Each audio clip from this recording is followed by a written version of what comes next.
here in person. Woo!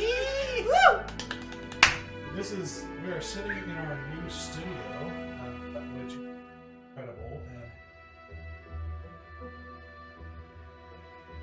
everybody, as well as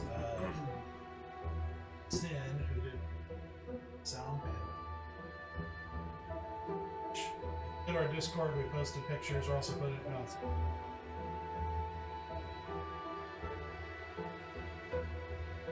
Crap, it's amazing.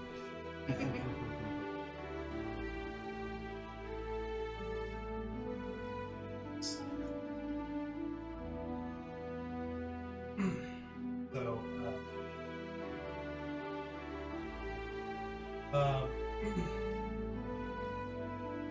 I am Doug, your dungeon.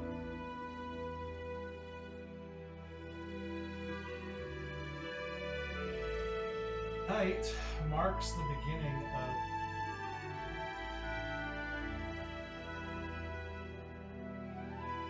in the first arc, players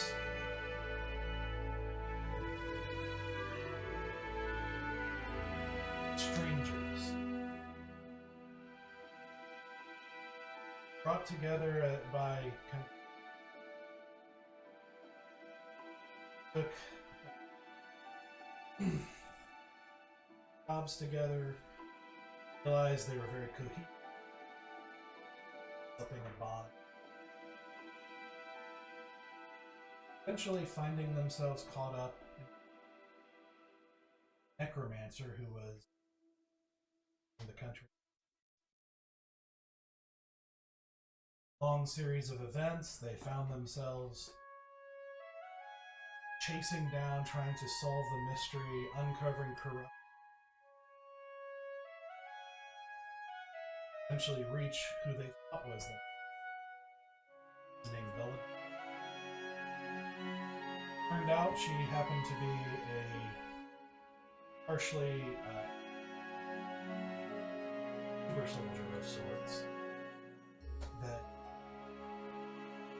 traded some.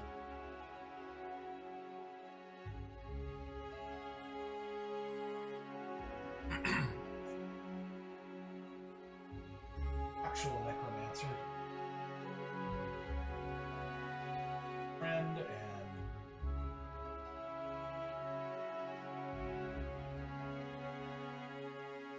also revealed that one of their other friends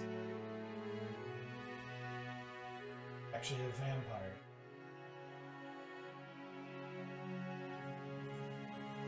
Revealed the truth.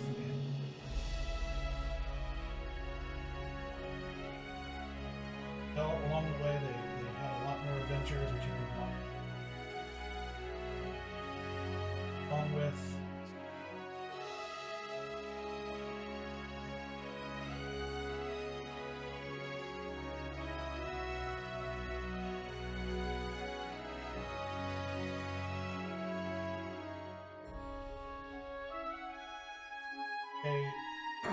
at the end, after slaying Lord Greenwood, serious figure Hadressa showed up and escorted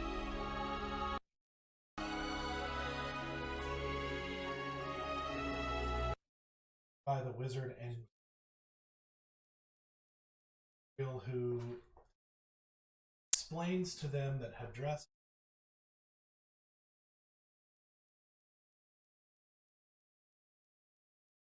part of an organization called the that was a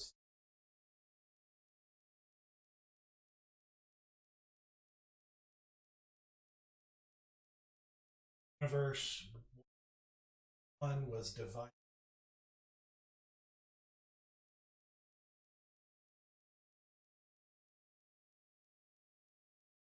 The thing that divides all of these realms is called Eldowyn.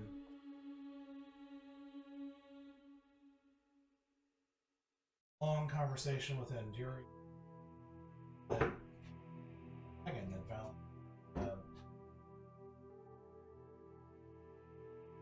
order.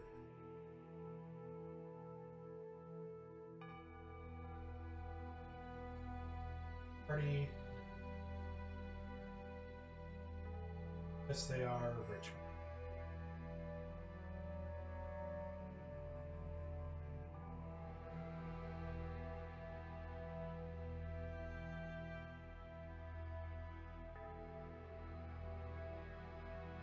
So, as they are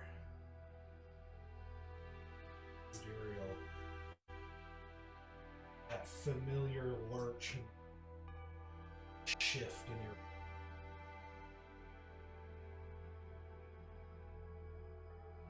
selves in the woods.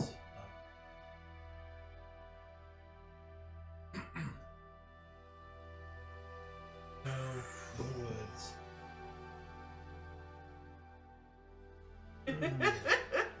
Oh no! Oh no! Oh no! Oh yeah! Oh yeah! Wait, I summoned the giant punch bowl man. Punch bowl man. So yeah, so we're in snow right now. Is that what you said? Okay. Well, Sarah instantly is like her cloak of warmth. She's just like, nope, I don't want to be here anymore. It's too cold.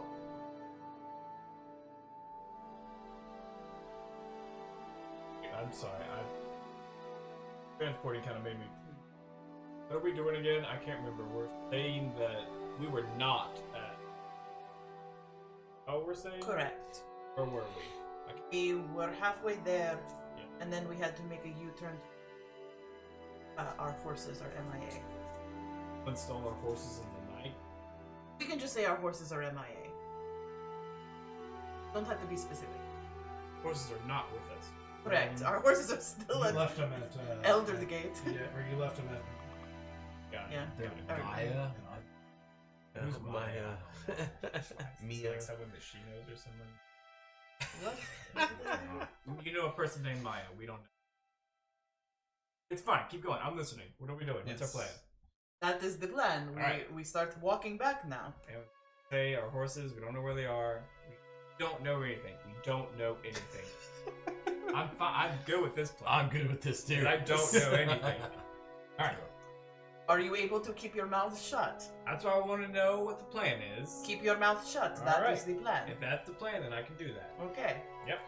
So talking about the vampires and those things like that, yeah, it's just quiet, like, yeah. All good. I think about where I come from. So That's right. Where are we going? Back to Eldowyn. But where? I mean, we should head back and probably make contact with Royal Court, because we can be like, hey, we place. So can anyone get a like? We can act as though we are still in the middle of trying to do the thing that. If we genuinely act like we are just like, oh shit. No. Fair. Because we don't know what we're doing. We'll follow you. That's a All given. Mm-hmm. Onward to Aldergate. Huzzah. Back and back. So, you set out.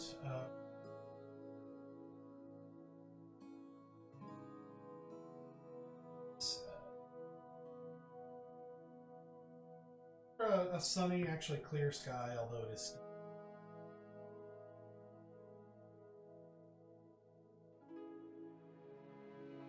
shield drive. But eventually you make your way, seeing the celebratory mood with some odd damp you see as you're walking.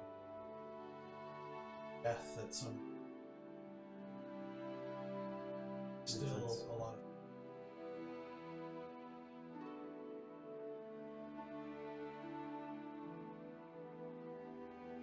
lot of caves in hand, offer drinks and all kinds of things. Followers as you walk.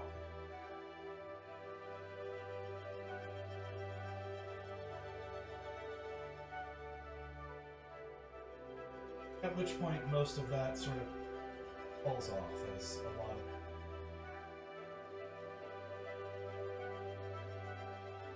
Nobles definitely typically interfere as much.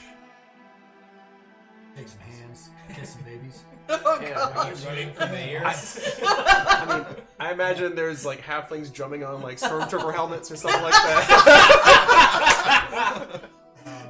A couple of the babies are definitely. They don't Fair regard enough. you as heroes. Fair enough. Orc, half It's the only chance I'm gonna get, man. I'm gonna take it. You're just petting every animal that you can come across. Yeah. I'm a hero. Pet your dog. Kind of. Let's hope to now talk to everyone. I'm a hero. I'm a Can I hero. pet your dog? Sir, this is a cow, but short. Sure. Sorry to interrupt. I just wanted the full picture. You guys make your way to Eldergate. You send a runner.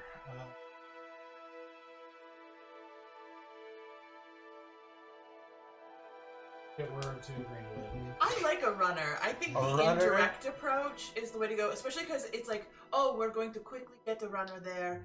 Perhaps we can get other horses. Like the Correct. mindset Sure. being like, okay, let's just hurry up and we'll be late, but it's fine.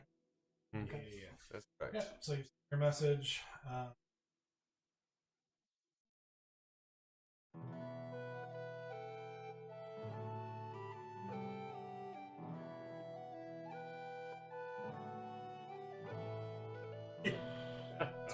Go visit? All Well- stare at Sora uncomfortable. Oh no, God. No. Oh no. We can visit. Yeah, she already talked to us, but Oh, we did had want other- to. I thought we had other things. What other things did we need to... What things? Stoic, I would like you... Specific- Please specific provide knowledge. detail, point by point, what it is we were supposed to be doing. Huh? Please send a runner. Sharpening weapons. Huh? Any leather needs oiling. Uh-huh. We can all do that after. Keep I going. just- Run a roll here. Uh-huh. What you got? There's an alleyway right over there. Promise I won't look. While you two are flirting, I'm gonna go to the nearest. What time of day is this, by the way? I'm going to the nearest It tavern. is getting. Oh no, So I let's go to Easy. Kiri. You wanna go to the tavern? No, I Yes. want to go see Kiri. Tavern? Tavern. Kiri. Tavern. Tavern. Needs as a drink, yeah. You know what? Fine. I will meet you at the tavern. Valen, come with me, please. Having time indeed, yeah. Alright. And I'm gonna go get Kiri to at the tavern. The more the merrier, yeah. That's what I say. It's all around. You guys make your way.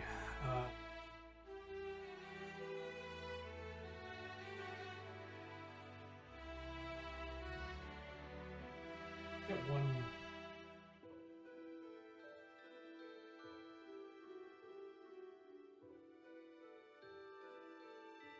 With Sura and Valen behind. Walks up like. Just stares at you for a moment.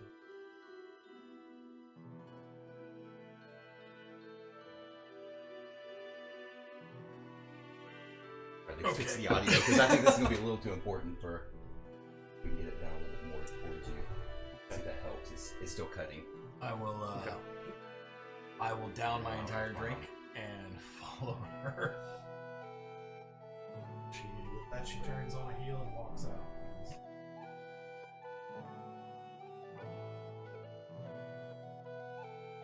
Have to bear with us as we're, it's a new studio. Yeah. We're figuring it out. It's The fine. audio. Yeah. Figuring things out here. That's right. If you notice things, please comment in chat so we can help address those things. Oh, believe me, there's a threat. True, you can be a part of That's right. the Everwind project. Guys want to cheese around for a little bit? I need to go fix something real quick. I think I might have a fix for it. You need help? You good? I think I'm good. Okay. All right. That sounds good. We could intermission. Well, do you guys want to have a moment in the bar where you're talking? Yeah. Yeah, before Yeah. Kiri gets Yeah. there. Mhm. Well, as we're getting our drinks, I'll just come up close. Oh, this is before Kiri gets Yeah, it's before Okay. Kiri. Yeah, this I'll, is I'll bring pre-Kiri. I'll bring the Kiri. drinks over to the table. so yeah.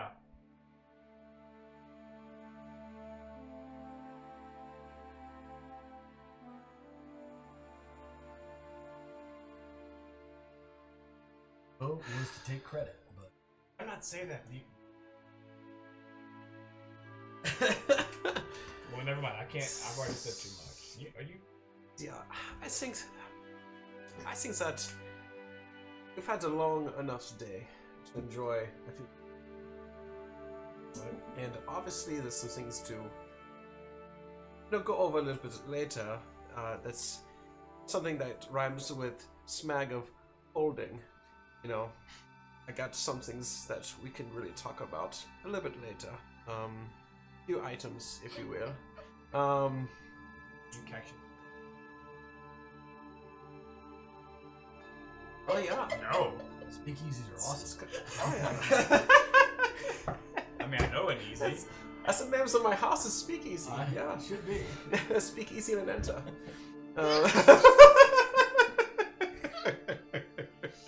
And yeah, I'm trying to think of what Easy would do.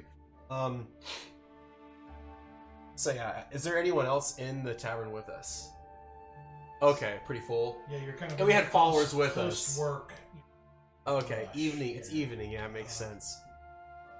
Early-ish evening. Gotcha. Pretty boisterous. Okay.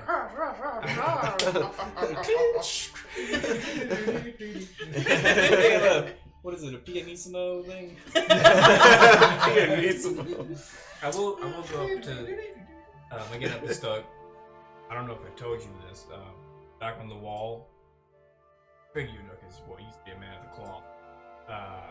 Anselin. Remember Anselin? Yeah. He came up to me and he seemed This is a paladin, right? he's the paladin, the asshole paladin. Ah, yes. Yeah. The Farfatugan. The first, yep. Yeah. He had a moment with me. Pretty pissed. The anger was at me, but I think it was kind of everybody. That we lost kind of all his brothers' battle with the siege giant. Can't say. I know. That's I know. right. I told him that I would be willing to talk to him, but like now is not the right time. I'm letting you know that he is mad at me that day. Understandably, I'm not blaming him. He's like lost a lot of people. How many of his men was there in the battle? Do you remember? 10 to 20, I think. Ah. Lost a lot. Problem is, we all. Honest with you. Lost so much faith in children.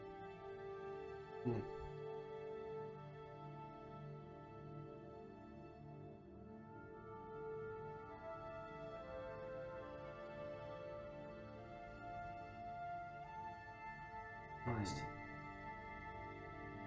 Oh. You do worship. You do, like, he has your hand on you. I mean, I know that each god is different. Assuming Aldrin, yes, has his hand on you, but you're his warrior. That's gonna come with risk. It's gonna come with sacrifice. But to what end? It's a great question. I don't know. That's why I trust Chaldron and Ildris and all the others to know what they're doing. I can't see anybody else die in the name of someone else. If somebody chooses to fight and die for themselves, then I'm okay, but I won't stand by and watch others die in the place of gods that don't really care either one way or another. But how do you know they don't care? Because if they did, they wouldn't allow it to happen. So since they have the full powers to do so, is what you think. They could have stopped it. If, for the amount of faith we put in them, they should. It is mysterious, yeah. Sorry for the delay. What do you want to drink? Oh, right. Sorry, we had a moment there. Do you have Stormbreath? Stormbreath? Don't sound familiar. All right. Well, then I guess 3 ales. What's your strongest ale? We've only got one, so I guess Oh, it's the okay. strongest. That sounds quite delightful, yeah. We'll do a double. Yeah, a double each. 2 ales? Sure. Yeah. And Let's do it. It's been a long day. Is that how elves work? They come in little shot glasses. Alright, that'd be 6 silver. Yep, I got it, guys. And she takes it and disappears. money I'm now. bowing back. I think we're good. as the 6 ales are being spread out. Kiri. Anything Doubles else you and wanna then say? roll 'em up. Yeah. I like it. Anything else you want to say or talk before? That should be good. Yeah, it's good. It's good. So Kiri storms in and demands your presence as you guys follow her back. She leads you all the way back to Irada's shop. Walking past Irada, who is doing some things, and starts to say hi, and then sees the look on Kiri's face. He's like, "Oh, Smart man. I guess it's time then." Now we know how he lived so long. So I guess it's time then. And then busies himself with Oh shit, he knows. some things. I do wave at him. Good luck. And as she leads you back to the back and all the way down the hallway to another room that you can see, as you enter into the room, you can see all the stuff that was in the room, which seemed to be storage and maybe 1 or 2 workbenches for some various things, have all basically been pushed to the sides. And you can see in the center of the room, written with chalk or paint of some sort, is a very intricate set of symbols. Oh shit, we doing a seance. Kumbaya. Yep. And you get the impression that, she has prepared for this, like knowing that you said you were going to come back. I did. Yep. We're all in the room, correct? I mean, I want to be in the room. Yes. That's Yes, the I think choice. so. Yeah. She stops and looks down at the symbol and she kind of takes a breath and she says,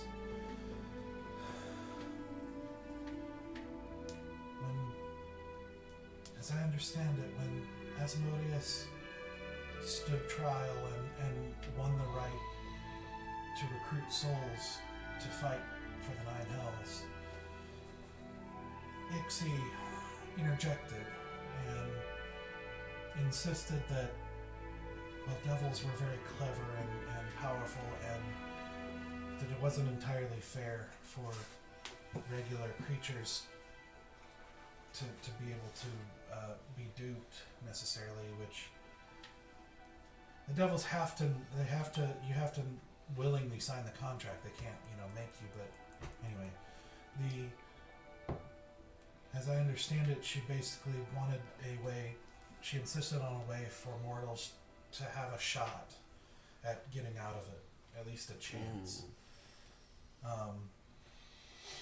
And the Eternal Court agreed, and so they created a ritual that clerics of Ixie can perform.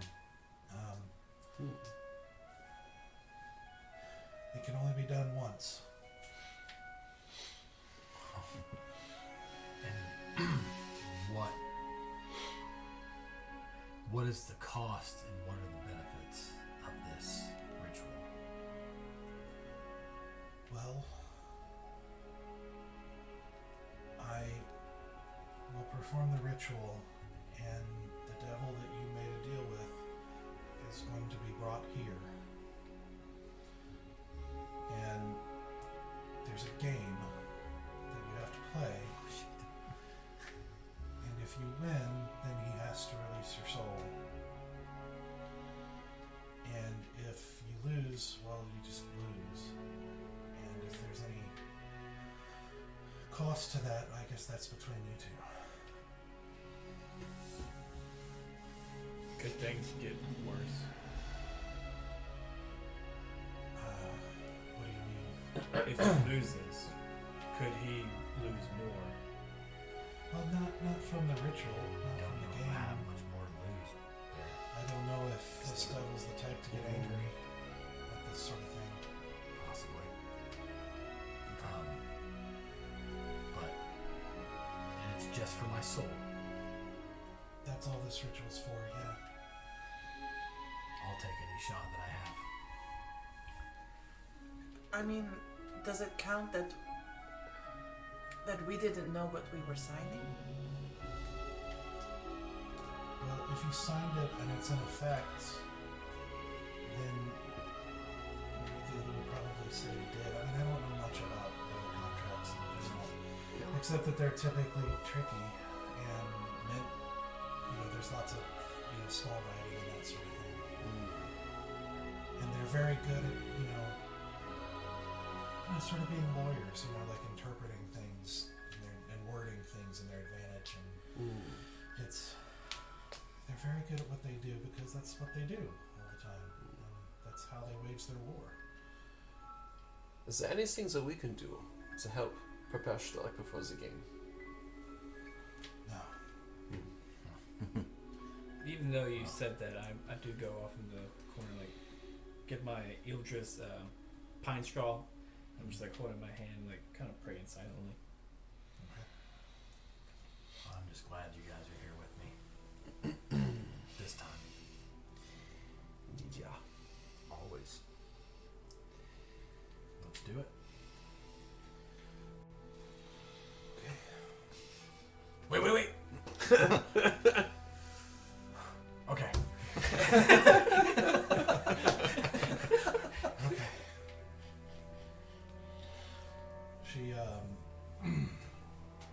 She grips her holy symbol and she goes and stands kind of at the edge of the symbols drawn on the ground. As she makes some gestures and you hear some whispering under her breath as she starts to perform this ritual.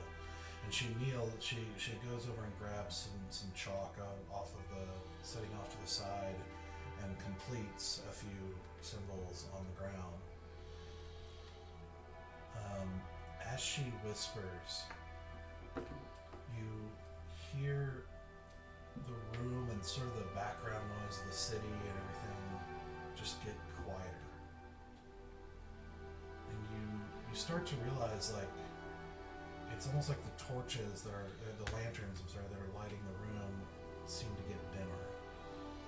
And you start to realize they're not really getting dimmer, but on the other side of the room from where you guys are standing, it's getting darker. And you watch as this darkness sort of expands and creeps up until it's essentially dominating in this pitch black on the half of the room across from where you stand. As you see appearing before you in the midst of the symbols a round table with symbols on top of it, with two chairs on either side. As you do, you see. Oh no! You see, almost like it's turning from away toward you. You see a set of massive eyes, like sort of turn, and these eyes are sharp and large and almost seemingly made out of lava, like these burning eyes. And as they turn, you all hear this voice go, "Stoic. Didn't we talk about this?" And you guys blink and you see the eyes are still there, and it's just in this pitch black. You just see these glowing eyes, but suddenly they're just slightly larger than a man's eyes, and you almost get the impression that the placement is sitting at the table. Didn't I tell you that I'm not some lapdog that you can just summon? And to do so using such a cheap trick, a loophole finagled in by the goddess of, what was it again? Chaos, recklessness, the patron divinity of, whatever happens, happens. Technically, I didn't summon you. I'm just here. But I also told you that if I got my shot, I would take it as many times as I can. Don't play games with me, Stoic. I intend to play a game. I think that's the point. Well, don't play any more than this one. Okay. I'm not breaking our agreement. I would just prefer to have my soul back. Well, you're certainly trying to. I would just like my soul. Where are my manners? Hello. I'm Bulgash. And I've wanted to meet you all for a while, ever since you all signed my contract. What's kept you? Well, it just didn't seem like the time was right. You always want to time these things well. The time is probably still not right, but here we are. Well, I would say it's a pleasure to meet you, but it's not a pleasure I feel. I'm heartbroken by that. I'm not here for your pleasure, but I could be. Just like break water. As Suri is like under her breath and Infernal is like, you could fuck right off. Like, You're gonna hurt my feelings. good. No, honestly, I think it's time that we had a chat. And you each suddenly find yourselves like looking at him and talking to him, but for each of you, it suddenly seems like everyone else is just standing there looking at Bulgash. Welcome to my world. I'm all about this. As he talks to each of you seemingly independently and individually without the others seemingly being aware. So I would like everyone to leave except for Bear. Woo! Oh, first one up! Oh no! Luck Bear. Thank you. I'll see you guys in like a century, I guess. We'll miss you in the party. Hold strong. Okay!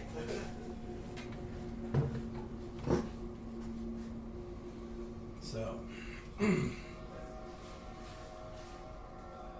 see his eyes turn very clearly towards you. And just be silent. The whole time I'm like, just praying. Just like, And you keep waiting. And you eventually notice that the others just seem to be standing there, kind of silently looking at Bulgash intently. are they like frozen Not in frozen time? in time per se, but just almost like in a trance of sorts. Or like it looks like they're just kind of frozen in the moment without being frozen in time, if that makes sense. What's is Kiri the same exact way? Okay. Alright. And you just keep waiting, and he just keeps looking at you.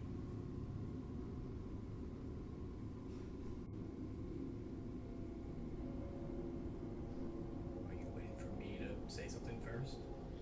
Actually, yes, I am waiting for you to say something. Well, I'm waiting for a thank you. I'm sorry. Thank you? Mm-hmm. Why? What do I have to thank you for? Well, most of my kind would have left a paladin to die when you were facing off against that little kitty. Little kitty. Little kitty. The fairy cat.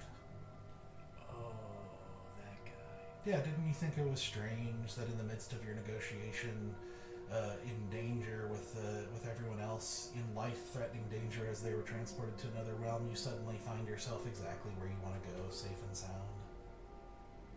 That was you? Of course.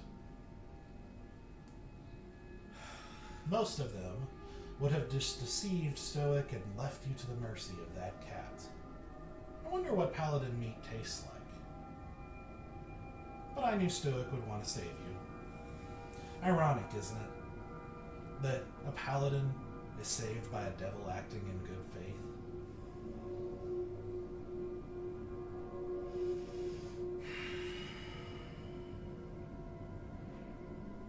Sure. I could see where you would get that point, but I don't intend to thank you. Would you like to be sent back? no, I wouldn't like that. Not very big on the whole honor thing, are you? Not thanking somebody for saving your life and everyone that you love? Yes, that was a tough situation. I'm not gonna lie. We were in over our heads. Oh yeah, you have no idea who you picked a fight with there. I know. Well, I think I know. But I didn't want you to save us. I would rather, if the choice was die or have Stoic's soul be taken, yes, I would have died. I would rather have us all died if that was the choices. Oh, to be clear, Stoic's soul was already mine before that happened.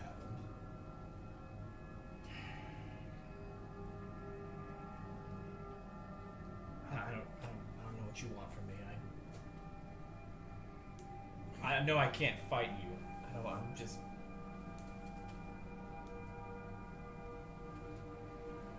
But no, I don't want you here. Sure, I don't want to go back.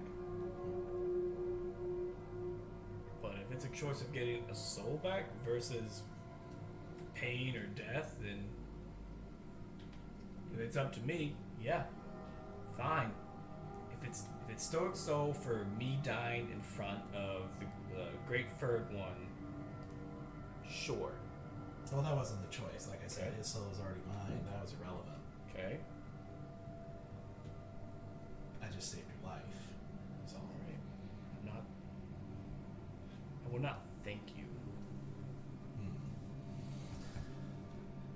You only feel this way about me because you lack knowledge. I gotta say, you're exactly the kind of person that makes a good little obedient paladin. It's not that you're inherently dumb. It's that you're willingly dumb. See, a willingly dumb one doesn't question his masters. You're the ultimate slave, the muscular pawn, the brainwashed sword, a sellsword for the divine. You won't even open up your eyes enough to see how much they're taking advantage of you. Who is taking advantage of me? Who do you think? I don't know. I'm the dumb one, apparently. Who's getting there? All right. Don't you think it's don't you think that these gods must be pretty useless? If they can't even see justice done upon their own servants? You know, Stoic is right to question them, and you really ought to listen to your friend more. You blindly serve gods you've never even seen, while they turn a blind eye to the corruption in their own churches. And you can't even see that they've given you an impossible mission. Because you can't ever accomplish purity within the churches without eliminating the source of corruption. Let me ask you this. What does more damage? The lowly priest just barely getting started, or a high-ranking archpriest? High-ranking archpriest. Of course. Because they can do more damage, and because everything below them becomes corrupted. Yes? Yeah. So if there is corruption at the highest ranks, as you've already seen, where is that corruption coming from? Yeah, again. You're right. Things are bleak. Corruption is rampant. I'm not blind to that. I see that. I don't know, man. I'm just gonna keep on. If the five of us, if we can stay incorrupt, then I believe that we can make a difference. I know you might sound corny, cheesy. I've heard it all before. I've been called dumb countless times. Nothing new there. But I still believe that we can, as long as the five of us can stay together and stay incorruptible, then I think we can do some good. Well, then you've already lost. If that's the premise of your victory, you think there's no corruption in your group? You gotta open your eyes. Well, we're working on it right now. That's why you're here. But let's not get distracted from the point. Just take one step further. Sure. If there's corruption in the highest ranks of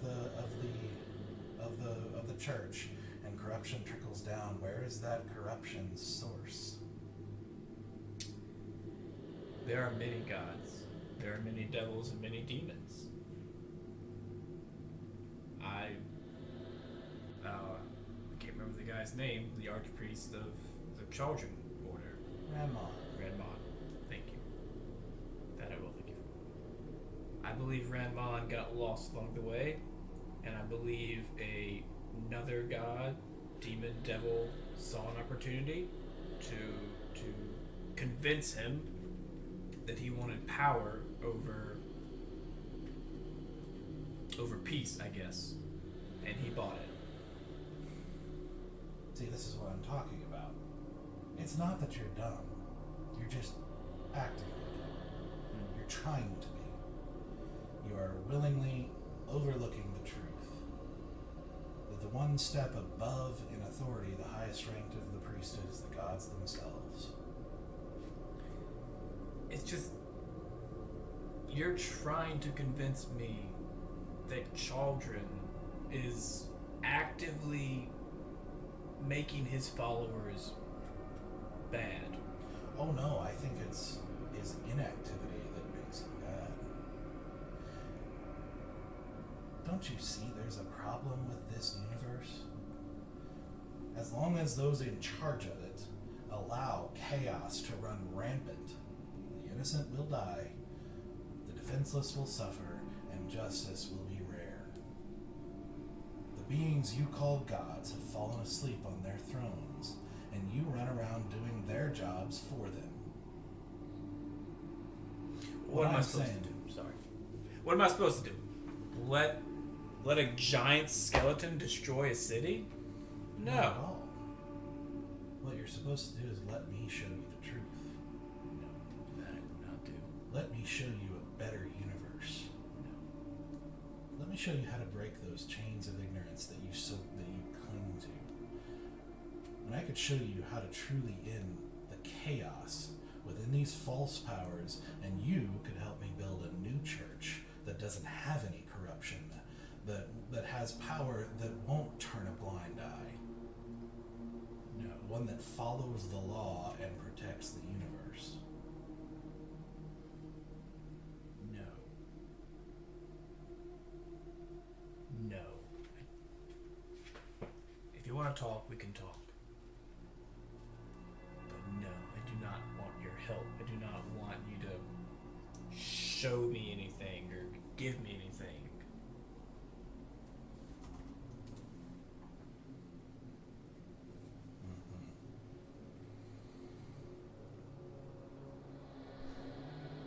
Well,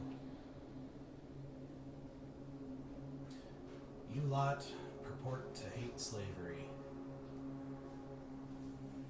but choose to be one yourself. And I don't have time for hypocrites. And that'll end the interaction.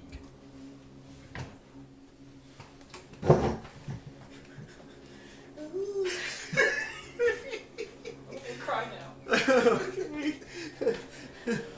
Oh boy. Here we go.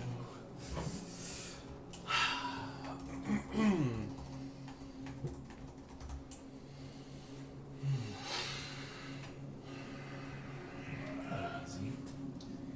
Hello. Basil, easy, what do you prefer? It's you can call me easy, yeah. No matter what, this conversation is going to be uncomfortable, so I might as well go by the name I usually go by, yeah. Well, it doesn't have to be uncomfortable, I just want to talk. Okay. Usually it's not how relations with celestials and devils and demons usually go. Usually it's something that they really want deep down. So what is it that you really desire from us? Well, it's really not a question of my desire, it's a question of yours. And it's odd that you would be nervous. I've never known a wizard to be scared of conversation or knowledge. Knowledge, as I know, can be a dangerous thing. It can either bring great good or absolute chaos and evil to those that wish the most. Very high risk. I couldn't agree more. Sounds like we're even on the same page to a degree. We both are enemies of chaos. I figured you'd want more chaos in this world to have more leverage on the weak-minded. No, quite the opposite. I want to eliminate chaos. I have no interest in chaos. Chaos is the enemy.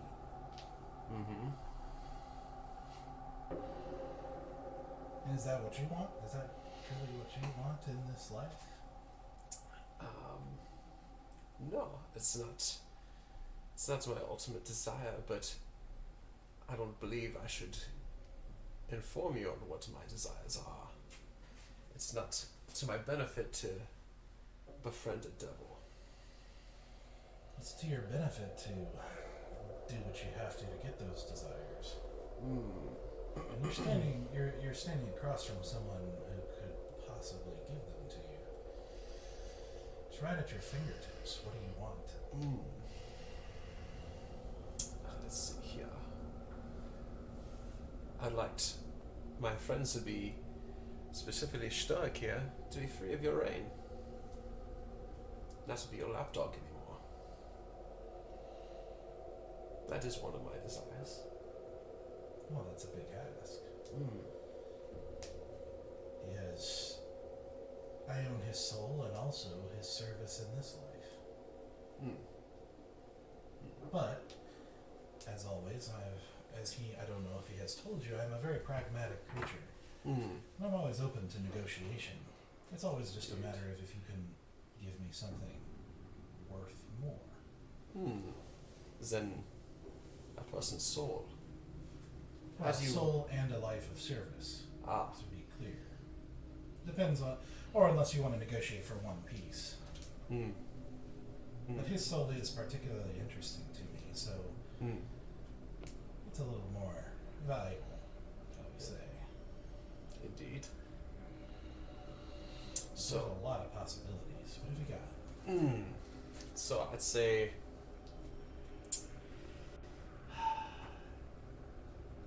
my first question would be, besides chaos, what is your other enemy?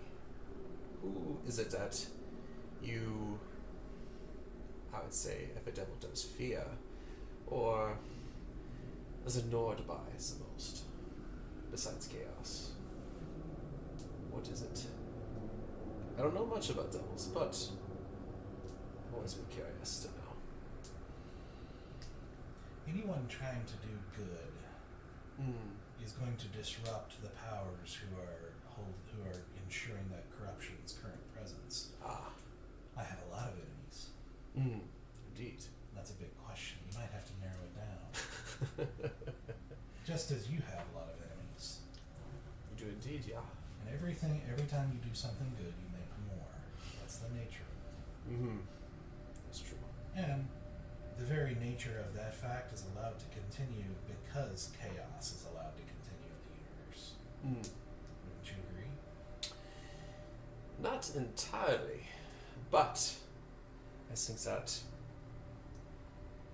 those that intend to do good, right, which I'm sure you're not going to divulge me in exactly what equals good. Have a semantics over moral guidelines, if you will, in this world. But I think chaos is necessary at times for certain things to flourish. Yes, for evil to flourish. But starvation flourishes under chaos. Corruption flourishes under chaos. Suffering flourishes under chaos. Injustice. In a system without chaos, Everything works the way it's supposed to. Everything is fair. Everything has laws that govern everything and make sure everything is running the way it's supposed to run. Haven't you felt it? Haven't you seen it in your studies? That there is something wrong with this universe? I would say that yes, there are some things that are wrong, but I believe that there are more, I may say, virtuous powers out there than yourself that I'd say I agree with more than your methods. Enslaving someone's soul, I say, brings chaos. So it's almost a hypocritical situation. It's someone against their will. I know he signs a paper, right, or contract, if you will, but not really seeing the full picture, which I'm sure you see more of than he did at the time of signing. You have no idea what I can see. That's sort of the point. Indeed. You're all such limited creatures. You can only see what's right in front of you, and I'm trying to expand your mind. For that I was. But I resent the idea that he's enslaved. He entered that contract willingly. I can't force him into such a thing. I couldn't have forced any of you into it. True, but you're forcing him still in it. Yeah. I am forcing him to honor the agreement that he made. Keeping your word is a good thing, isn't it? It is. It is a good thing. And I can assure you that his soul, just like every other soul that works for me, is going to do far more good for the universe than anything you lot will accomplish in your tiny little lifespans. If you knew what I knew and saw what I saw and you saw what we fight, you would have no quarrels. Why do you think the gods and the eternal court allow us to recruit souls in the first place? That's a great question. There is no greater definition of noble than what we're doing. So, your efforts are to do good, yet you say good is your enemy for the world. I'm trying to, in my limited mind, understand. I'm saying there's a lot of wordplay that's been perpetuated, a lot of brainwashing, a lot of ideas perpetuated that are clearly not true. The idea that these gods that you worship and follow and hold up on these pillars of goodness and you call good are the same ones turning a blind eye and demonstrating mostly in action to all the nonsense that's been happening. I mean, look at your experience in Karandia so far. All of the immense amount of evil with almost no divine intervention. Where are these gods? While thousands and thousands of people are dying over a year and a half of your time, where are these gods? That's a great question, yeah. I think... You all sign a contract with me and yet no god intervened. If I'm so evil, wouldn't they have warned you? You had a cleric in your midst who signed that contract. You had another cleric, the one standing right here, that, as you see, all the individuals just, they're not frozen in time per se, they just seem to be frozen in this moment, looking at Bulgash intently as you talk. Right. They've had all the chance in the world, even through their own methods of interaction with the world and their own limited ways, to change the outcome, yet they didn't. So whether you look at them as good, they allowed this to happen and seemingly side with me and my mission, but in truth, they're not good. They turn a blind eye to everything that happens in the universe and just let chaos run rampant, which is why there's starvation and injustice and suffering all across the universe. What I want is to end that. And the people who work with me will be able to build that new universe with me. You don't like the way things run, work with me and make new laws. Interesting, yeah. can show you the knowledge that they don't want you to see. Magic you've never even heard of. Things the Tower of Knowledge doesn't even dream of. I'm sure you know the name Gultha, which you do. I do, yeah. Very much. You know, did quite a bit for the world. Even fought back a demon invasion. His tales have been cataloged in books for everything that he did for the world hundreds of years ago. Well, he's happily working with me now. How do you think he got all that power? How do you think he accomplished everything he did?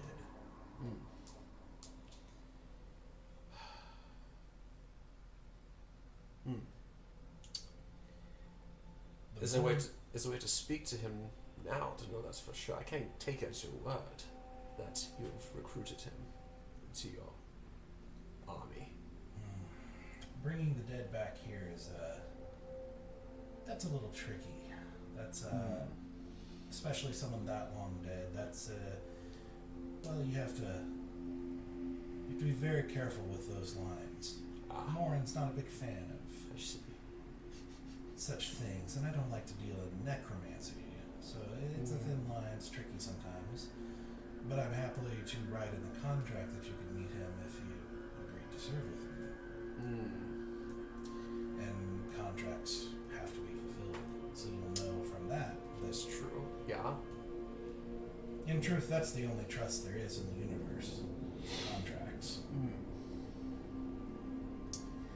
But as the more you learn, the more you'll understand why the universe has to change.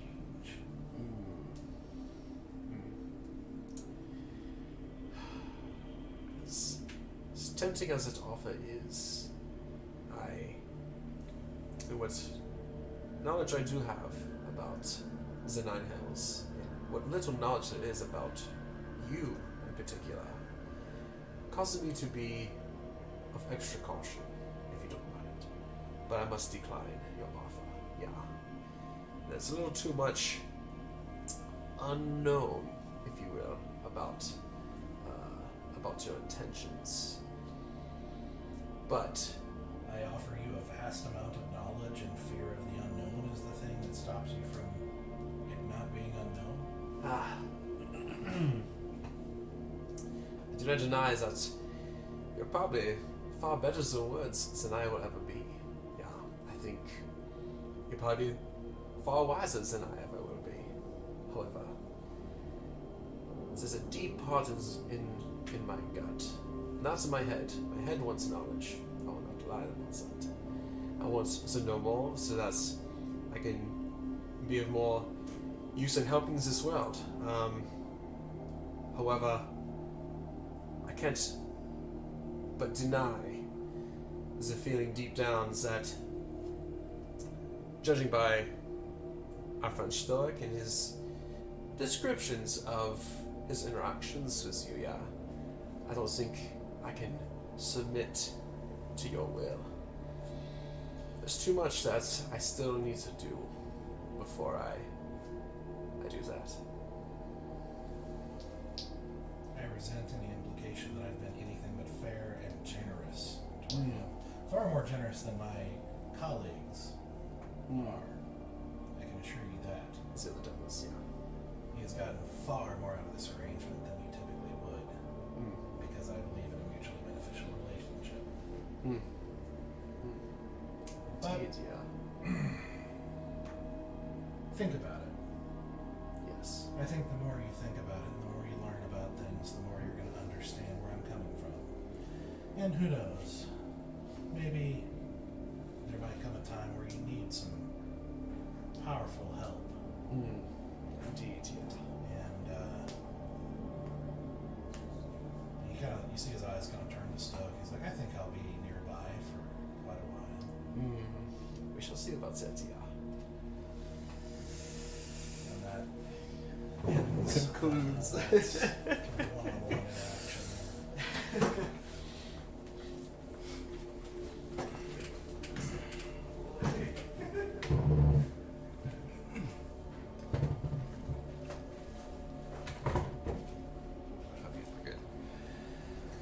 So, as you find yourself standing there, out of the corner of your eye, you can see everyone else seems to be not frozen in time, but sort of frozen in the moment, just looking intently at Bulgash, seemingly unaware of anything else that's happening. And you see his eyes kind of turn to you, and he says, "Pleased to meet you. Valen Red, yes?" Yes, and it's the goddess of luck, not of chaos or chance or whatever. Yeah, I was going to get to that. I'm sure you were. Yeah, it's at first I was happy to see that Stoic had a monk as a companion. He needs a little bit more self-control and discipline in his life. And I've always liked monks. In fact, I've given some serious thought to starting an order of my own. Devils are, after all, creatures of order and discipline, after all. And you see his eyes kind of fall to the symbol at your belt, and he says, "Though it appears you don't take yours as seriously as most of your kind." It is a new path, one that I don't know much about yet. So you don't yet realize just how problematic that's going to be. In what way? Well, I know who you serve. Though, to be fair, perhaps you're not that loyal.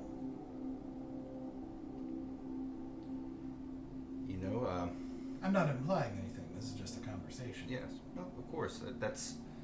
I don't know much about devils or demons or anything that comes from, I guess, another realm. I've only been to the Feywild and whatever our plane of existence is. So I don't know. You say you're of order and discipline and law, I'm assuming, because of that? So I can see where you would think that it could be problematic for me. And the thought has crossed my mind. I'm not going to lie about that. I'm not going to hide anything. But I don't know how this Ixie thing works yet. I don't know how the luck works. I don't know if it's completely antithetical to the teachings that I've gone through. Well, then I'm glad we're chatting. Let me educate you a little bit. Let me tell you some things. Please. You see, luck, it's such a innocent sounding, cute little name for chaos. And it's surprising because you seem like the altruistic type. And you have to be pretty cavalier about people's lives and the outcome of any of your endeavors to just put things to chance. I mean, imagine if your own parents had just flipped a coin to decide whether to feed you that night. Would you have called that good? Perhaps not. Well, let me ask you this. You're taught to be disciplined.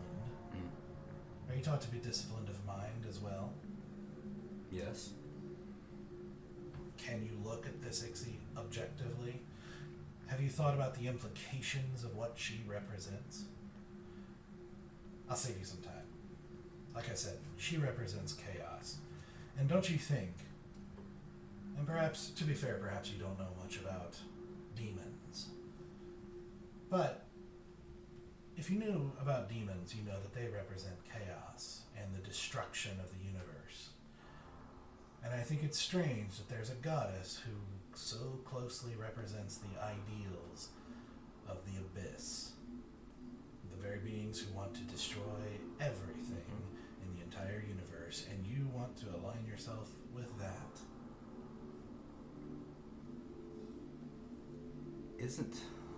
This is where, again, my knowledge is perhaps lacking. Isn't most of life, doesn't it somewhat come down to chance anyway?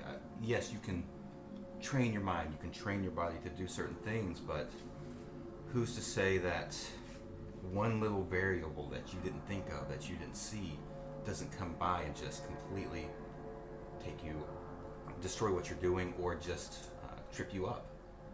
Absolutely. That is absolutely true. And that's part of my problem.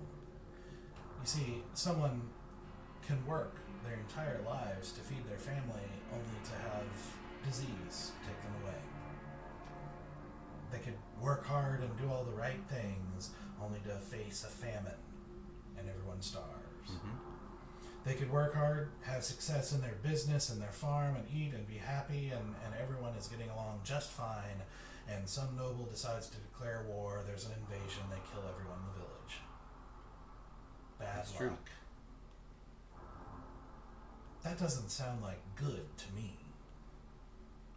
That sounds like an evil far beyond even intentional evil. That's just careless, reckless. That is just turning a blind eye and just flipping a coin on whether things happen good or not.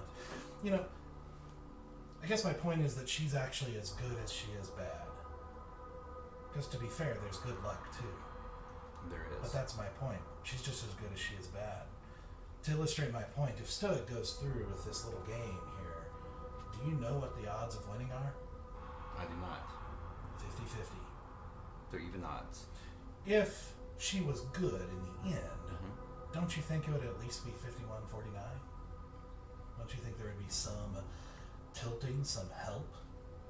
What's also ironic is that you assume that if she were good and the odds were tilted, that they would be against me. You all seem to be operating under the assumption that I'm evil. Perhaps just opportunistic. Well, as are all living creatures. It's just a matter of the opportunity. Even your little noble paladin friend seized on the opportunity to learn from his order and become strong and learn how to do what he wanted to do, utilizing what was in front of him. He took advantage of the opportunities he had, and that's what he's been doing ever since he worked with you. It's all a matter of choice. That I think we agree. It is a matter of choice. But that's my point. Like, we can't even have the debate as to what good is because she doesn't care. She just wants the chaos. Is it that she doesn't care, or is it that she's willing to let us figure things out? And I ask this from a genuine curiosity standpoint. I don't know much about her yet. Is it that she isn't actively disengaged? It's more that she has put this into motion and is letting us figure it out on our own. Oh, I don't think she's disengaged. I think she's actively injecting chaos into the universe. Like, if you wanted to accomplish something, training and learning and learning how that thing works, gaining the skill to accomplish it, and then working hard to make it happen, that makes sense. Flipping a coin or leaving it to luck to just happen, to where unqualified people get into leadership and super qualified people die, for example, that's chaos. That's not good. That doesn't make any sense. That's not just. Everyone who experiences this bad luck calls it injustice. They made all the right decisions and did all the right things, yet still suffer in the end. That is one of the definitions of injustice. That's an Chaos is why sometimes good wins and sometimes evil wins. Why some starve and why some overeat. It's why some have love and some have no one. Why some children are spoiled and others neglected. There's a little, at that, I think there's a little emotion that Valen feels over the whole thing. He knows that struck a chord. You know what happens when chaos enters the mind? Do you know what we call that? What? Insanity. Now, it's a pretty strong statement to call a god, God insane. but she's insane. And you are sane? I might be one of the most sane creatures in this universe. And a man of discipline ought to understand the need for more order in the universe than most. The need to end the chaos that pervades and destroys. But more importantly, like I said before, I know who you serve. And what's more, I know where he is. I have my own intelligence network across the plains, eyes and ears everywhere. And his activity has been particularly interesting, perhaps even helpful. And I know that it's going to be next to impossible to find him or get to him without the help of someone like me. And I can also guarantee you you're not going to find a more fair or pragmatic guide than me. I can empower you because you're going to need a lot of power. And I can guide you. And I'm pretty sure the Emerald Dragon would be happy to see it because he and I share a common enemy after all.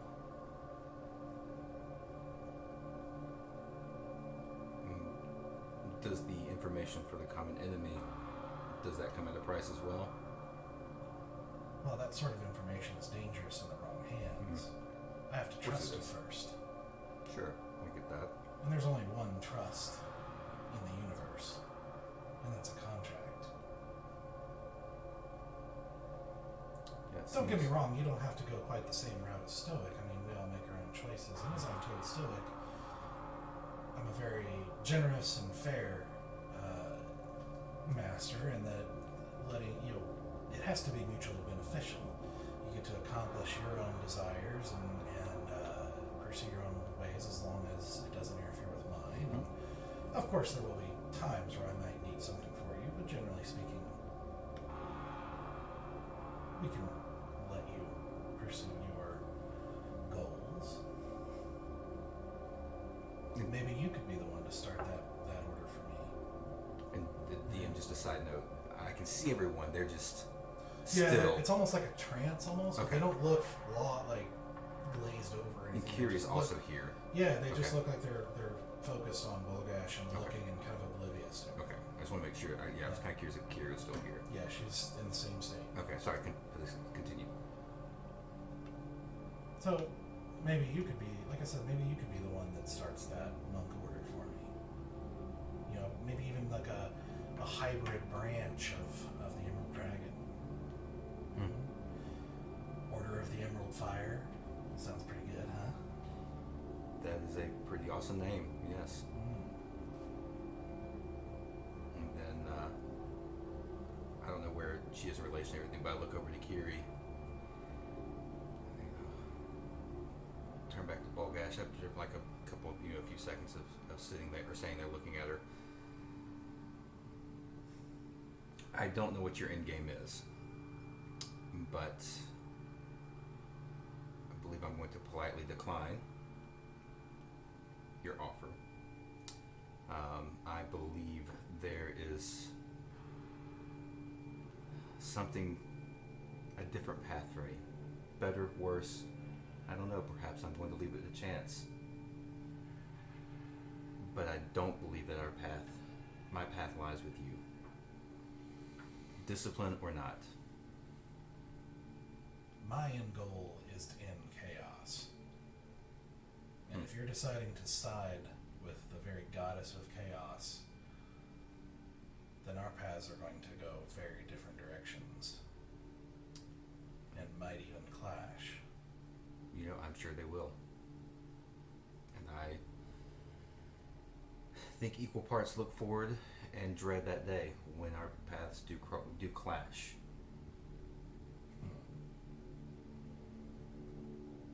You only say that because you're so very small. Because you lack so much knowledge. Perhaps I do. And oddly enough, I'm okay with that. learning along the way. I believe that this was something that's been entrusted to me, this journey that I'm on. I don't know. I don't know for sure. I don't know what I'm doing in most every way possible. All I know is that I have a path that I'm on, and I'm figuring it out day by day, sometimes hour by hour, and that's okay. Well, rest assured, there is no more opposed path to good than chaos. That, and you can see, kind of gestures to the symbol. Mm-hmm. That is going to be a source of regret for you. Mark my words. We shall see. We shall see. And that'll end. Okay. Woo!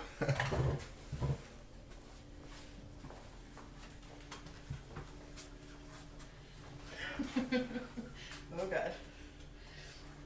Okay. So, as he had said this, you kind of at the corner of eye, you can see everyone is here, including Kiri, and they seem to be just kind of standing there, wrapped with their attention on Bulgash. Not frozen in time per se, but just kind of oblivious to anything else that's happening. It's a strange kind of, like everyone's in their own little world moment. But you see those fiery eyes, turn and look directly at you as you hear him say, "Why, hello, dear cousin. I wanted to meet you for some time. Tell me, how are things going with your journey?" Great. Are they? Hey. You have goals, you have desires, they're coming along nicely. Sure. Yeah, I believe you. You think, you think about those desires and goals, you think about this little game that you've been playing and the powers you've been involved with, you feel powerful enough to take them on, to accomplish them? Why not? Seems like you're being obtuse. Really? Can we not have a conversation? Oh, well, no, not really. Oh, I think we can. I can hold you here forever. I'm sure you can. Or we could have a nice, pleasant, practical conversation. Don't think you know me very well if you want to have a practical conversation. Well, I think you're far more capable than you even believe yourself to be. But even still, it's gotta be hard. I mean, journeying with this little makeshift family that you've tried to build here, when any of them can be taken from you at any moment.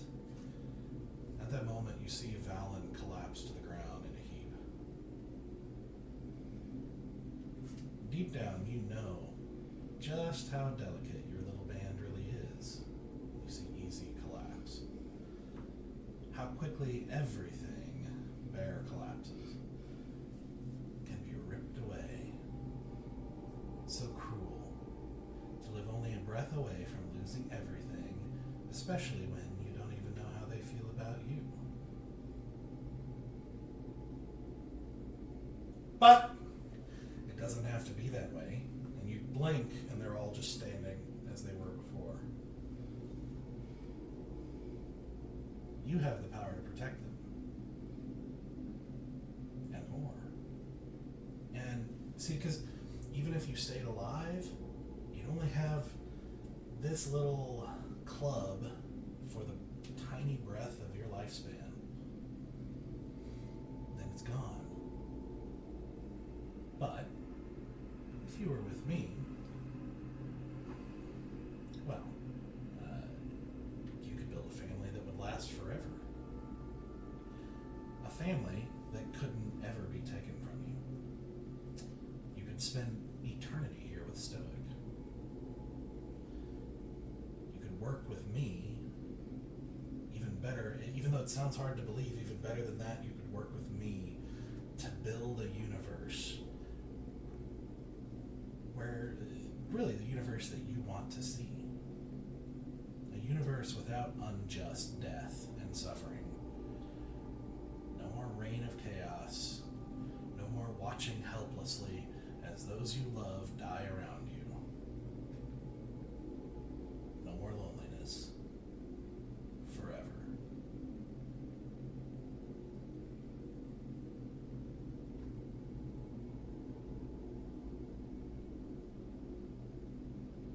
Sarah's eyes turn green, like jade green.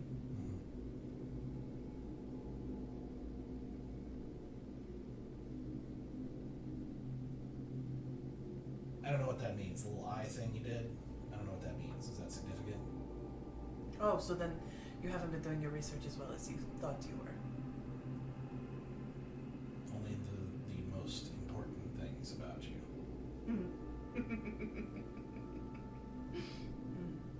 You've entirely missed the mark. Oh, I don't think I'm the one who's missed the mark here. I think you have been drawn into a war that you know very little about. You don't even comprehend what's actually happening and what this war actually is. I mean, wouldn't you feel a little better having someone who has that sort of knowledge, who is one of those big players on your side? Oh, so you're one of those big players.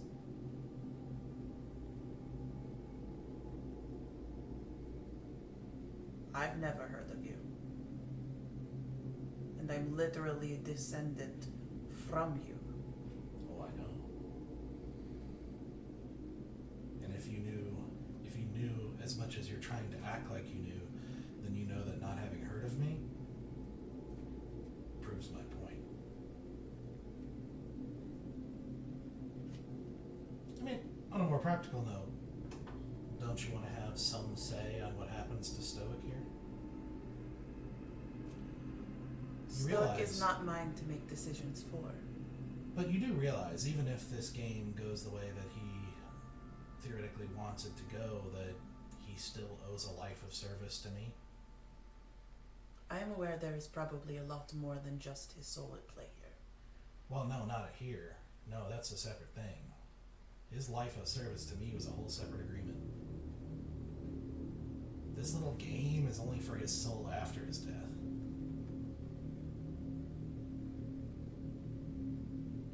That's between you and him, then. Well, indeed, I was just saying, if you cared about him, maybe you could find a place where you could have some say. Just putting it out there. He chose his devil. Oh, he did.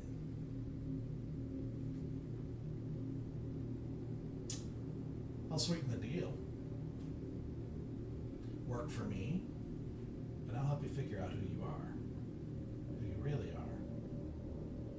There are so few in the universe who understand the significance of a tiefling of your particular shade of color. But I know.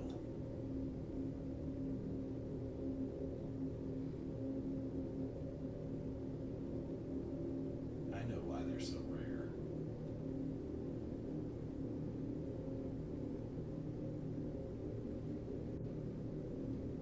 I'm sure it's a beautiful story. Full of blood and tears.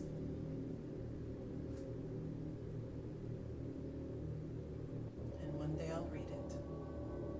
Probably not, but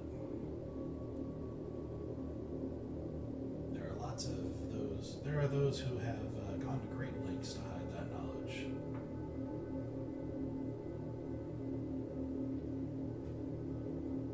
Why?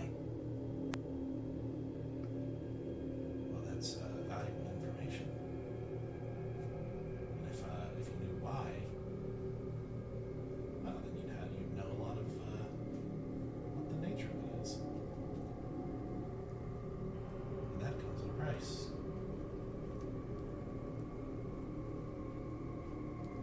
We are cousins. Lineage-wise. So I've been told. That is not really my area of expertise, nor is it anything I've put too much stock in. But do you know what is very interesting about our commonality? We get to forge our destinies. You choose law, and I choose chaos. The demon gods. Fuck the demons. And fuck the devils. They are the natural outcome of what chaos is and what it represents. They are the symbolic creature of chaos. Sure. But order is just as corrupt as chaos. Law is just as evil and vindictive as chaos is. So why would I choose either side? Any side? It never ceases to amaze me how small your thoughts are. Mortals, they're so...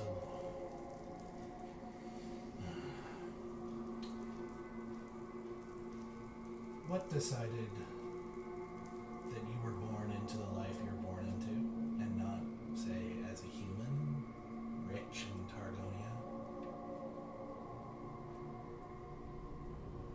Chaos, I guess. Random assortment of things thrown against each other. People who met people, who knew people, who had intimacies with people, who made more people. And then there was me. Born into a life of suffering and death, hardship, hunger, loneliness. All of that because of chaos. It was not order, it was not law that brought you all the suffering you've had in your life. A universe of law and order would never allow that. The corruption that causes all these problems would never be allowed. The powers that be would not turn a blind eye to such a thing. The powers that be turn blind eyes every day. I agree. It is up to each individual to decide how they want to lead their lives. If only, I mean, that's a nice thought, if only they were powerful enough to accomplish it. But that's the evil. You can make all the right choices, then catch a disease and die. You could become, as you have become, a little hero in your little corner of the world here, and then trip and fall down the stairs and break your neck. A family could do all the right things, and then a plague strikes, and they all die.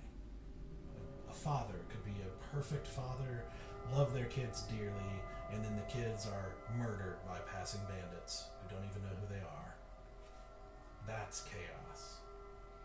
That's the thing that you're saying you want to happen. That's the thing you're purporting to support. That's the thing I want to get rid of. Then get rid of it. I'm trying. And anybody who wants to see good happen in the universe would be helping me. It's only the evil who would have no interest. Only the ones who enjoy seeing that pointless suffering and death, who enjoy seeing children enslaved and starved, who like seeing random death and destruction,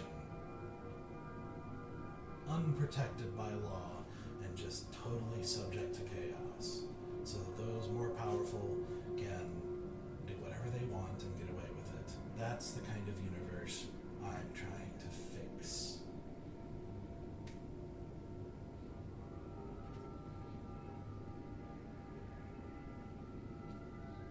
If you don't like all of that, work with me and remake the universe with me to one that you want to see. And I would make the decisions on what is good and evil, what is worth saving and what is worth getting rid of. Those who work with me will have a say in how the universe runs. We would make new laws, eternal laws. Not deal with corrupt gods who turn a blind eye to everything that's happening under them while they supposedly get worshipped as these moral beings.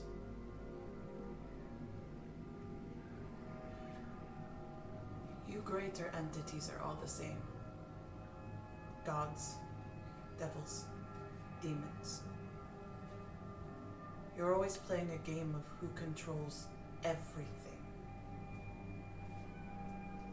Do you know what growing up the way I did taught me? It is about the individuals.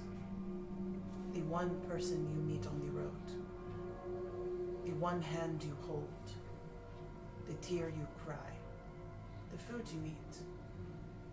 You are all so concerned about the world at large that you don't look at the beauty of each individual moment of each individual day. The happenstances, the bypassings, the small moments, the recognition of similarity.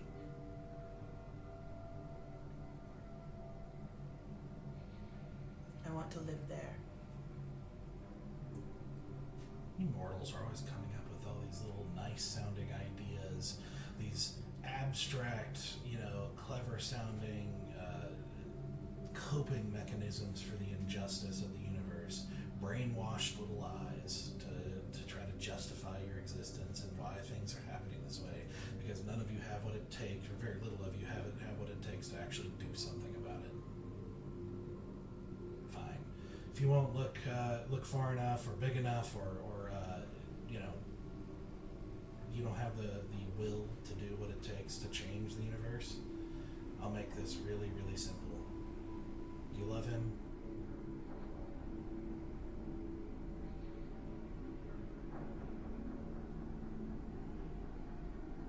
Yes. If you won't work for me, I'll make you a deal for his soul. And I'll make it as simple as it gets.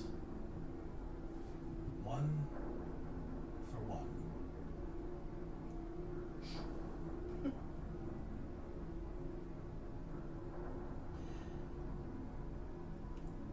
You should have introduced yourself sooner. Had you had this conversation with me before I died, I would have made the decision in a heartbeat. But I've been beyond and back. There is more to my soul. And I have a further journey to go. And it does not include you. That's because you don't know who you saw. I don't. And I could have saw the worst creature that has ever existed on this earth, or any realm therein. But I still have time. Even if it's tomorrow when I trip and fall and break every bone in my body, I still have 24 hours. I love him, but he made his choice, and I'm not going to wait for him to love me back.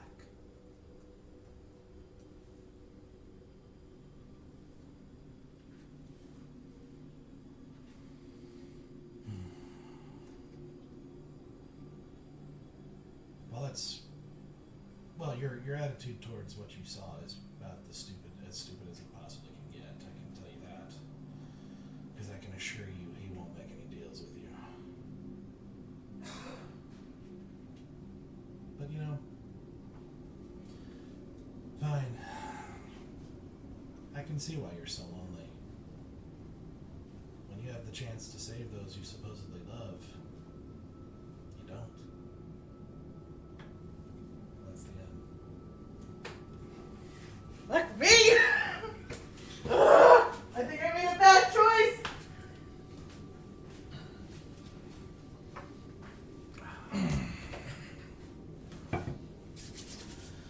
So, as he had said this, you can see out of the corner of your eye that everybody is still there, including Kiri. They're all sort of standing still, kind of seemingly. It's not the frozen in time thing that you've seen before, but they do seem to be frozen in the moment for a second, like almost enraptured, and they're just all looking at Bulgash intently and seemingly oblivious to anything that's happening.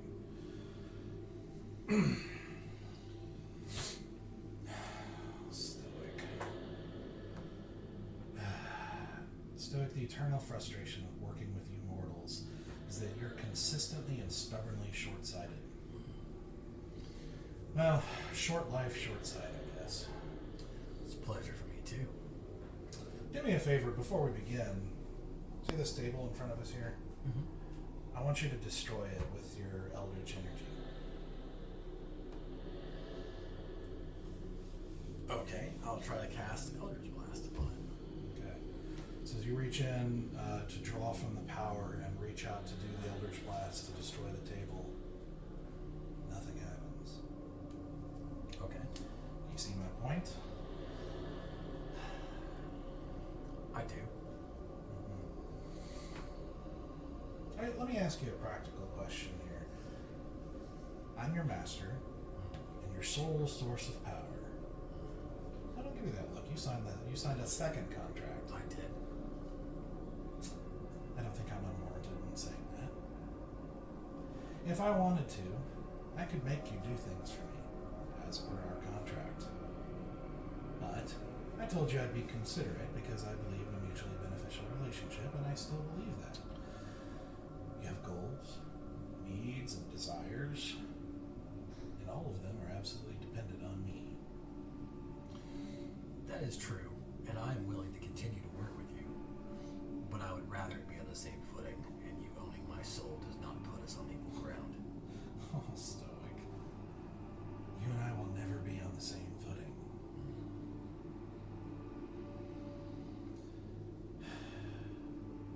Listen, all those things you want to do greatly benefit from a good relationship with me.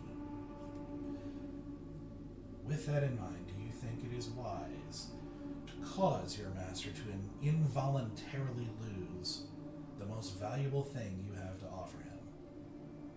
In your estimation, is it wise to disrespect him so much?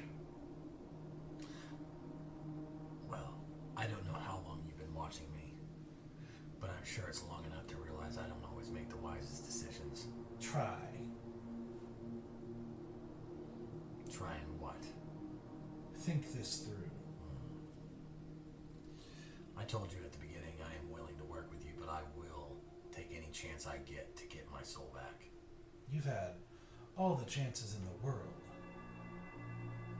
That's why I call this disrespect. Why I'm so offended. Because you know that I am both generous and pragmatic, and that I made it even clear to you that I'm always willing to negotiate. But you didn't come to me with negotiation. You didn't come to me with a deal. You didn't come with me trying to offer me something that would be worthwhile in trade. A good faith agreement that would have continued to allow our relationship to flourish. Possibly even accomplishing your goals and maintaining this relationship. Instead, use a cheap trick to try and get out of keeping your word. It's funny that between a devil and a former cleric, the former cleric is the one acting in bad faith. Maybe so, but I never gave you my word for anything other than I will get my soul back. You gave me your word when you signed the contract. This little cheap trick is literally just trying to get out of keeping your word. You made an agreement, and you're trying to wiggle out of it instead of honoring it. I figured as a devil you might appreciate that. Oh, you don't have any idea what I appreciate. I guess If you think I would not, that I would appreciate going against lawful agreements? No.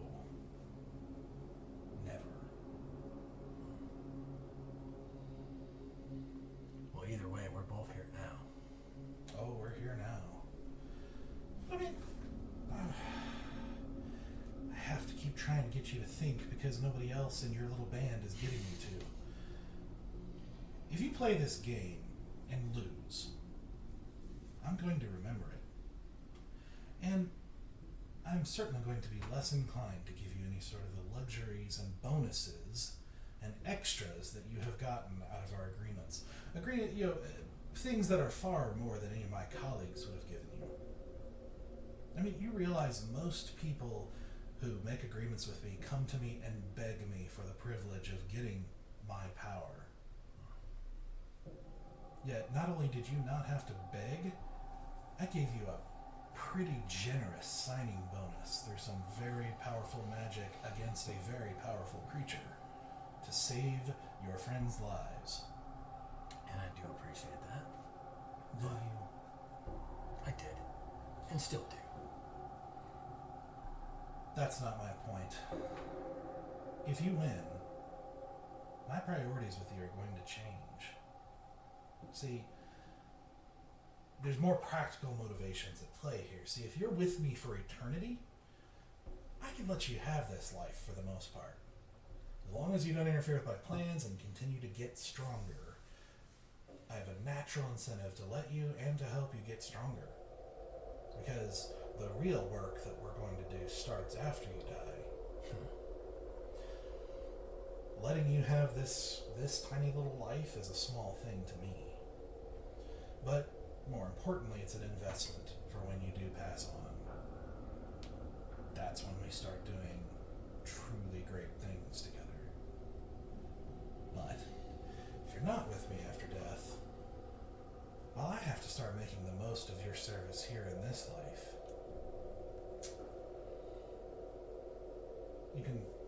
I'll let your imagination take you where you will with that. I think we can address that as needed. But first off, even though we may never be on equal footing, I told you from the beginning I will take every opportunity to get my soul back. Is that supposed to be some grand moral statement or something? I'm supposed to appreciate that you said something one time? Well, you're trying to tell me I'm not holding my word. You're not. I have it in writing. You actually see appearing in the darkness 2 contracts, like sort of appear and floating before you. And Zooming in on the small text. just floating there as you say, is I have your word in writing. There's no getting out of this. This is eternal law we're talking about. This is not some shyster lawyer in Eldowyn. Well, then why are you so scared to play this game? Oh, I'm not scared. I'm irritated, and I am trying to look out for you. Though you won't believe, because apparently you all think I'm evil or something, even though I have done nothing but good for you so far. I have done nothing but show myself as good so far. You act like I'm evil, because you just don't have any idea how any of this works. And again, I'm the one looking out for you. Because speaking of life and death, have you thought about what would happen if you do get your soul back and then die?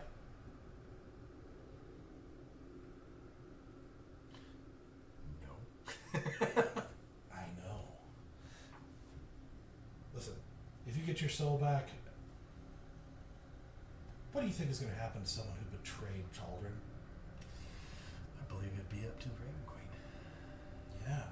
And do you think Morin is going to look at you and go, you violated your oath, abandoned your god, and chose to serve yourself, yet you also killed a bunch of people you think are good, so yeah, sure, go ahead and go to Elysium. You really think that's how it's going to play out? I guess we'll see.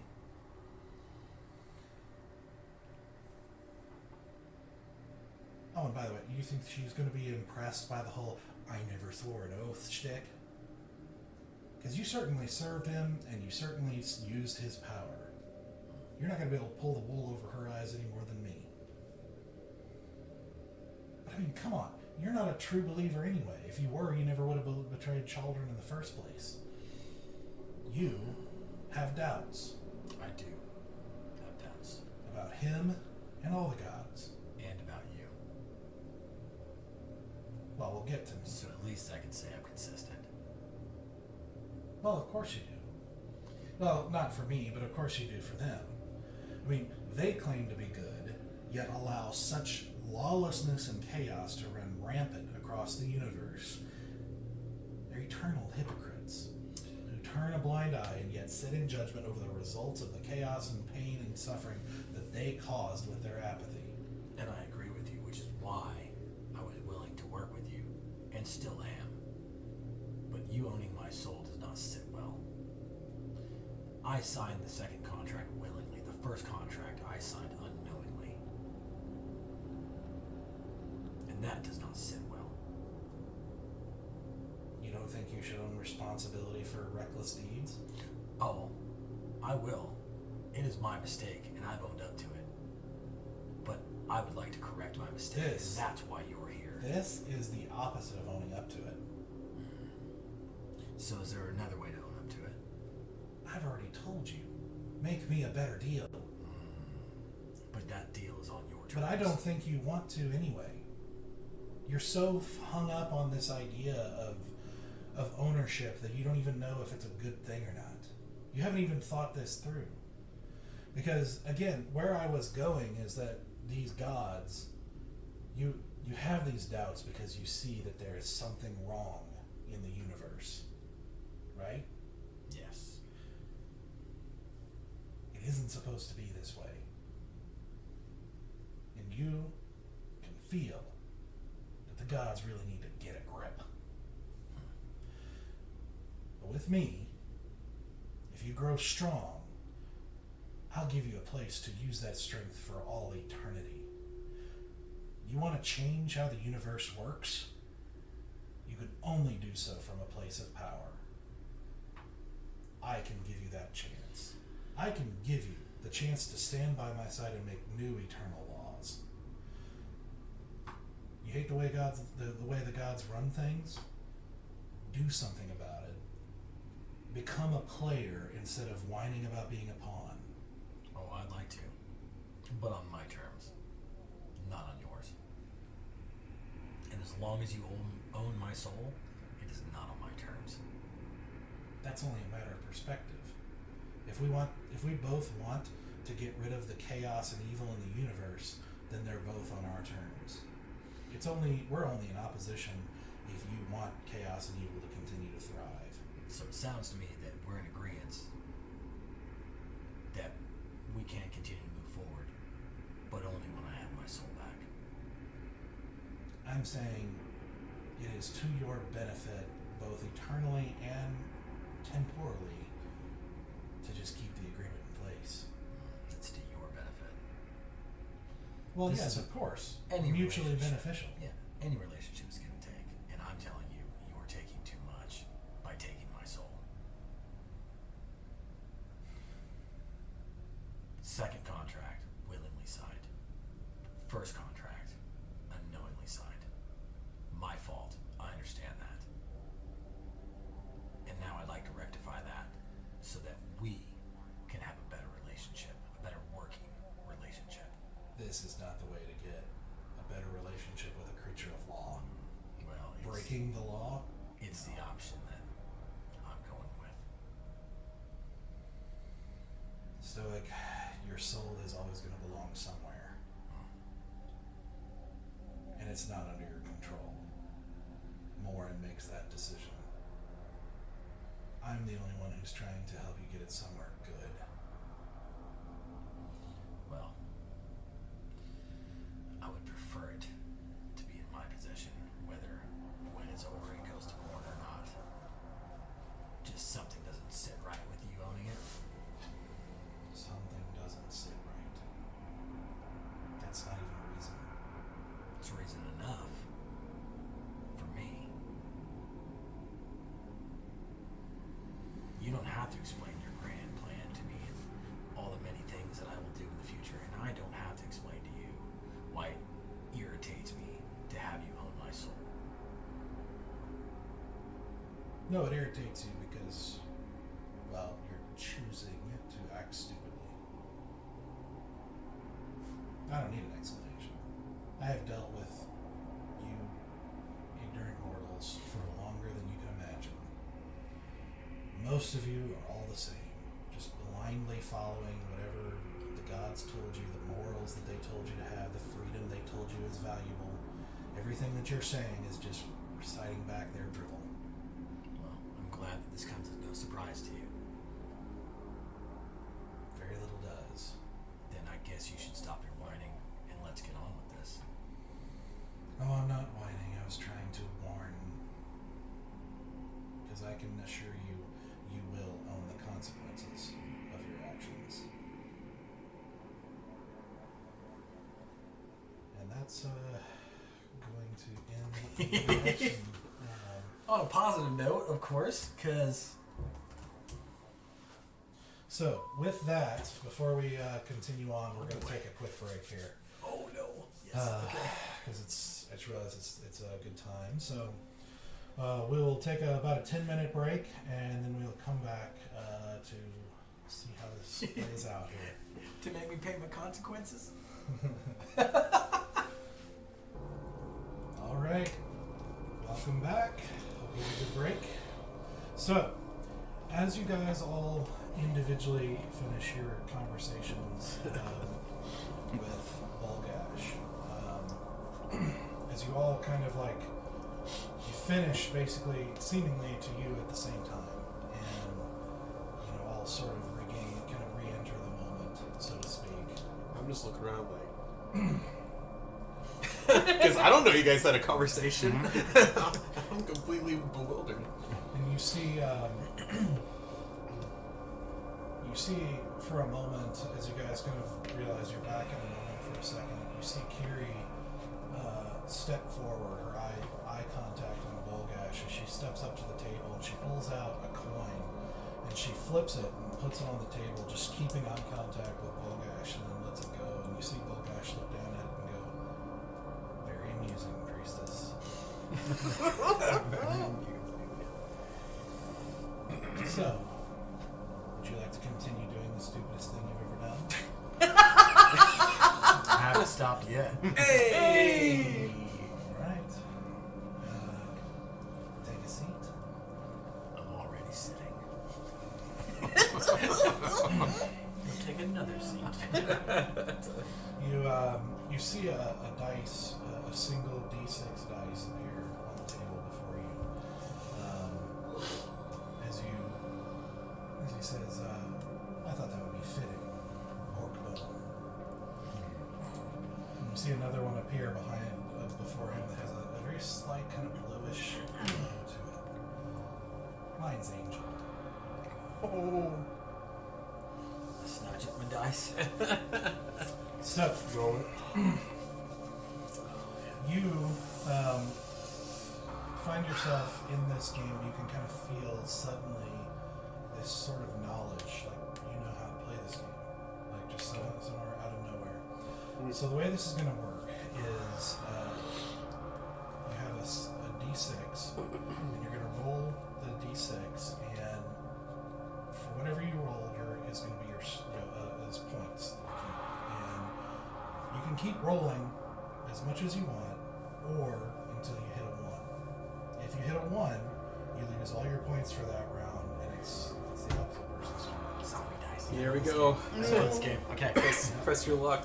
So basically, you just roll and add up the points, and the first person to 100 wins.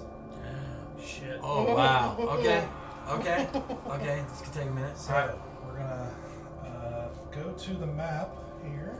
The map, quote unquote. Sure. The scoreboard. Yep. Oh, God. For everybody watching, we're going to, for this one thing, so that you can all see the dice rolls as they happen, we're going to do it on the digital platform instead of Live Is dice. it going to pop up on the... Okay. it should. Yeah. Okay. In theory. Sure, in theory. I'm hoping Test we'll run. see it. We'll see it. I'll do a test run, see if you guys can see. Of course, as the devil, you go first. Yeah, just... You see the dice roll? No, I don't. Not On the map. stream. Okay. Let's try it this way here. I win. Here, roll Right. You roll the 1. I win. I win. That's my favorite game. I win. Is that not working? I haven't seen You don't it. see the dice? No. Awesome. Oh, strange. Graphics or dice options. Okay. Well, Yeah, Okay. it could reveal. rather than spending here for 10 minutes trying Yeah. to figure this out, like the way I thought it did, I guess we will do it with real dice then. So Oh, just take a, even Here better. we go. take a single D6. Yep, I'll get you. Which one I want? Who's starting this bad boy out? Wisely. Fancy one. Well, no, I'll go for the Wayfarer,